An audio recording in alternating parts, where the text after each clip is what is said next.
सिवनी मालवा में एक सेवानिवृत्त सैनिक भागीरथ प्रसाद यदुवंशी के द्वारा प्रेस कॉन्फ्रेंस कर सिवनी मालवा जनपद पंचायत के मुख्य कार्यपालन अधिकारी सीईओ दुर्गेश कुमार भुमरकर पर जनपद पंचायत में करोड़ों रुपए के घपले के आरोप लगाए हैं। उन्होंने बताया कि नर्मदा नदी के घाटों पर नाव के ढके स्वच्छानुदान निधि में 3 करोड़ से अधिक की राशि की हेराफेरी, कोरोना काल में नियम विरुद्ध सामग्री क्रय, मनरेगा में मशीनों से काम करवाकर फर्जी मजदूरों के नाम राशि का हरण जैसे कई नियम विरुद्ध कार्य कर शासन को करोड़ों के राजस्व का नुकसान पहुंचाया है। उन्होंने इन पूरे प्रकरणों की 7 फरवरी 2023 को जन सुनवाई में कलेक्टर नर्मदापुरम से बाकायदा शिकायत की है। शिकायत में यदुवंशी ने सीईओ दुर्गेश भुमरकर के कार्यकाल में हुए तमाम विकास कार्यों की निष्पक्ष जांच की मांग की है। आरटीआई कार्यकर्ता ने दावा किया है कि सीईओ ने भोपाल में एक मकान, डोलरिया में एक वेयर हाउस, पीपरिया रोड पर पेट्रोल पंप सहित कई संपत्ति अपने रिश्तेदारों के नाम पर क्रय की है। ये संपत्ति इन्हीं भ्रष्टाचार से कमाई गई है। शिकायत में बताया कि ग्राम पंचायत झाड़बीड़ा को शहरी क्षेत्र के कार्य के लिए एजेंसी बनाकर लाखों रुपए का गबन किया गया। इसी तरह सिवनी मालवा विकास खंड के नाव घाटों की राशि सन 2019 एवं 2021 शासकीय खातों में जमा नहीं की गई है। इसके साथ ही जिन घाटों पर हर साल ठेके की रकम को 10% बढ़ाकर बोली लगाई जानी थी, वह लाखों रुपए कम कर ठेके दे दिए गए। ऐसे उदाहरण ग्राम बाबरी घाट, लुज गांव, रामगढ़ के नर्मदा घाटों की नीलामी में देखे जा सकते हैं। ऐसे ही स्वेच्छा अनुदान निधि में भी 3 करोड़ से अधिक का गबन किया गया। ये राशि एकल खाता क्रमांक 1723702739 से ट्रांसफर कर स्वेच्छा अनुदान खाता क्रमांक 3677124485 में ट्रांसफर करके चेक के माध्यम से सीईओ ने नियम विरुद्ध हरण कर राशि का गबन किया है। वहीं इस पूरे मामले में जनपद पंचायत सीईओ दुर्गेश कुमार भुमरकर का कहना है कि उन पर लगाए गए आरोप निराधार हैं। मेरे स्तर से ऐसा कोई भी कार्य नहीं किया गया है जिससे कि इस तरह का आरोप को साबित किया जा सके। मेरे द्वारा पंचायतों की जांच की जाएगी जिससे कि पता चल जाएगा कि मामला क्या है। जो ऑडियो की बात की जा रही है वो गलत ऑडियो है। मेरे द्वारा कभी किसी से इस तरह की कोई बात नहीं की गई है। क्या नाम है आपका? मेरा नाम भागीरथ प्रसाद यदुवंशी। जनपद सीईओ के खिलाफ आपने आरोप लगाए हैं, कुछ खबरें भी मीडिया में आई हैं, क्या है पूरा मामला? जनपद पंचायत सिवनी मालवा में सीईओ के द्वारा शासन की राशि का कम से कम 3 करोड़ से ऊपर का जो है इन्होंने घोटाला किया है। कौन सीईओ है? उसमें स्वच्छता खाता प्लस एकल खाता के माध्यम से। कौन सीईओ है? मुख्य कार्यपालन अधिकारी श्री दुर्गेश भुमरकर द्वारा। ये जानकारी कैसे लगी? मैंने जब आरटीआई जनपद पंचायत सिवनी मालवा में ली तो कुछ आरटीआई के माध्यम से, कुछ मेरे अपने संज्ञान में जो थी ग्राम पंचायत के माध्यम से, फिर सारी आरटीआई को अपील के माध्यम से, तो उनमें डिफरेंट पाया गया, उनमें भिन्नता पाई गई। कभी सीईओ एक काम को होना बताता है तो वही जानकारी जिनके माध्यम से उन्होंने काम किस कार्य के एजेंसी के द्वारा कराया गया उनसे ली तो उन्होंने भिन्न बताया है। आपके हिसाब से सबसे बड़ा घोटाला क्या है? वो कितने का है? मेरे हिसाब से स्वच्छता खाता और एकल खाते को लेकर के कम से कम 3 करोड़ से ऊपर का खाता एक ही खाते में गबन किया हुआ है। कैसे हुआ ये गबन? ये गबन एकल खाता से एक ही राशि 9,90,000 की राशि एक ही बिल पे करेक्शन करके अलग नंबर डाल करके और 9,90,000 की राशि दोबारा एक ही बिल से भुगतान की गई। कोरोना काल के समय की भी आप बात करें, कुछ सामग्री खरीदी गई, नहीं खरीदी गई? जी हाँ, कुछ हमारी सिवनी मालवा की ग्राम पंचायतों ने सीईओ ने दबाव दे करके उनसे उनके फर्जी बिल के माध्यम से भुगतान किया गया है। और सारे बिल सीईओ के रिश्तेदार भोपाल में कोई दुकान है उसके माध्यम से बिल आए हैं। दवाई क्रय नहीं की गई लेकिन बिलों का फर्जी बिल लगाकर भुगतान शासन के द्वारा कर लिया गया है। कुछ मनरेगा की भी आप बात कर रहे थे? जी हाँ, मनरेगा में भी मशीन का प्रावधान नहीं है, जबकि चाहे ग्राम पंचायत बावरी में देख लें, हरपालपुर में देख लें, पथाड़ा में देख लें, अन्यत्र मैंने जहां भी सर्च किया है वहां पे मशीन का चलना पाया गया है और मनरेगा के नाम पर मजदूरों के नाम लिखे गए हैं और राशि निकाली गई है, जबकि मजदूरों ने काम नहीं किया गया है और मशीन द्वारा कार्य कराया गया है। कुछ नाव घाट के भी आप बात कर रहे थे कि रेत वगैरह का कुछ टेंडर कुछ ऐसा था। जी हाँ, सन 2019 और 2021 की बात करें तो 2019 में जो घाट दिया जाता है, एक एग्जाम के पल के तौर पर सन 19 में यदि एक घाट 5,56,000 में दिया गया है ना। ऐसे ही बाबरी घाट में जो है कि सन 19 में यदि 6,01,000 में घाट दिया है, तो शासन का नियम यह कहता है कि हर साल 10% बढ़ा करके उस घाट को देना चाहिए। तो इन्होंने 19 में 6,01,000 में एक घाट दिया, लेकिन वही घाट को सन 2021 में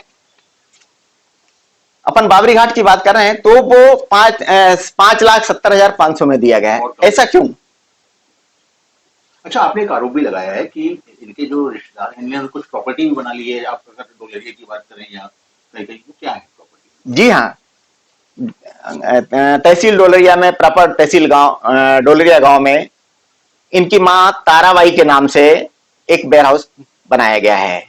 ये वेयर हाउस जब से सिवनी मालवा 2019 जुलाई से ये पदस्थ हैं, जो कि आज के दौरान तक इन्होंने ताराबाई के नाम से पेट्रोल पंप, एक केसला ब्लॉक में भी खेल मैदान के पास ही बनाया गया है, और कुछ प्लाट भोपाल में और मकान भी खरीदे गए हैं।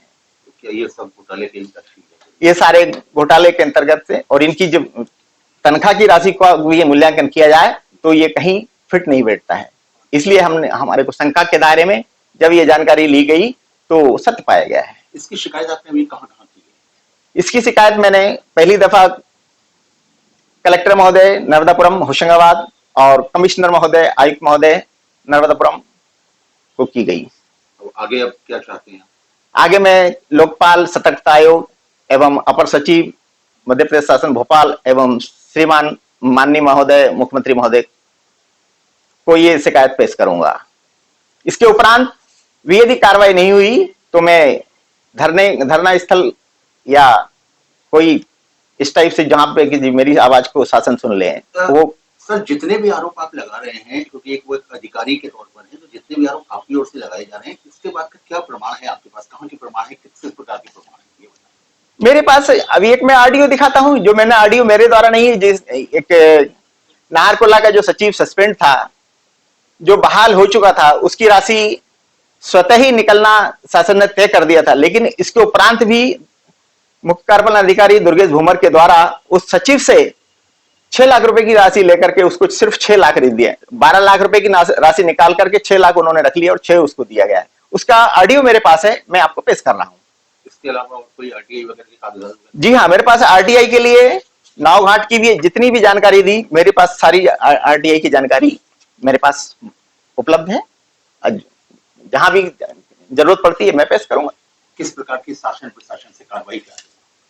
मैं तो ये चाहता हूं कि भ्रष्टाचार के खिलाफ जो भी कदम इन्होंने भ्रष्टाचार किया है उसके खिलाफ शासन कार्रवाई करें, ताकि हमारी सिवनी मालवा साफ और सुथरी रहे, और इससे हमारा जो भविष्य, हमारे लोगों का जो भविष्य है ना, एक अच्छे नागरिक, अच्छा क्षेत्र, अच्छी उपज वाला हमारा जिला इस टाइप का बने। इसलिए मेरी जो लड़ाई है भ्रष्टाचार के खिलाफ। एक बात और बता दीजिए, इतने बड़े अधिकारी के ऊपर आरोप प्रत्यारोप लगा रहे हैं, जिम्मेदारी और घोटाले का आरोप, भ्रष्टाचार का आरोप पूरी जिम्मेदारी के साथ आप लगा रहे हैं? जी हाँ, पूरी जवाबदारी के साथ। जब मैं बगैर आधार के कोई बात नहीं करता और ना ही करूंगा, और ना किया आज तक।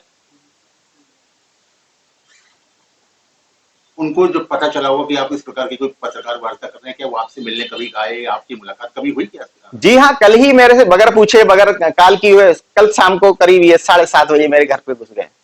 और मैं जब बाहर निकला तो मैंने कहा कैसे अंदर आए? बोले आपसे मिलने आया था। मैंने कहा दरवाजा नॉक करके आना चाहिए था, मोबाइल नंबर आपको ऊपर डला हुआ मेरे बोर्ड पे, वो आपने करना चाहिए था, लेकिन आपने इस टाइप की कोई प्रतिक्रिया नहीं देकर के डायरेक्ट मेरे घर के अंदर दाखिल हो गए। कब की घटना है ये? कल 7:30 से लेकर के और 8 बज करके 49-49 तक किया। क्या बोले आपसे? मेरे से माफी मांगने लगे। मैंने कहा साहब, मैं माफी करने वाला कौन होता हूं? मैं भ्रष्टाचार की लड़ाई हमेशा लड़ता आया हूं, लड़ रहा हूं, लड़ूंगा। कुछ इसकी वीडियो रिकॉर्डिंग आपके पास कुछ सीसीटीवी मेरे पास मेरे घर पे जो है मेरा कैमरेस लगे हैं, उसमें आप देख सकते हैं। सर रिटायर्ड फौजी के द्वारा आपके ऊपर 3 करोड़ रुपए के गबन का भ्रष्टाचार का आरोप लगाया गया, क्या कहना है? मुझे भी मीडिया के द्वारा ही जानकारी दी गई। आप लोग आए थे तो आप लोगों ने बताया कि ऐसा ऐसा आरोप लगाए गए हैं। कुछ पर्सनल आरोप लगाए हैं और कुछ ऑफिशियल वर्किंग के आधार पर आरोप लगाए हैं। अब उसमें मैं अभी तो पर्सनल आरोपों को तो तत्काल डिनाई करता हूँ कि ऐसे किसी भी प्रकार से हम लोगों ने मैंने मेरे स्तर से कोई भी काम ऐसा नहीं किया जिससे कि इस तरह के आरोप को साबित किया जा सके। कोरोना काल की बात करें, वो स्वास्थ्य सामग्री क्रय विक्रय की बात करें, उसके आरोप है, मनरेगा को लेकर आरोप है, कई प्रकार के आरोप हैं। वो संबंधित अब आप लोगों ने जैसे बताया कि पंचायतों के माध्यम से कुछ आरोप लगाए, तो पंचायतों की रिकॉर्ड को जांच किया जाएगा, उसमें पता चल जाएगा कि क्या है। एक ऑडियो उनकी तरफ से दिया है जिसमें आपको 6 लाख रुपए देने की बात की जा रही है।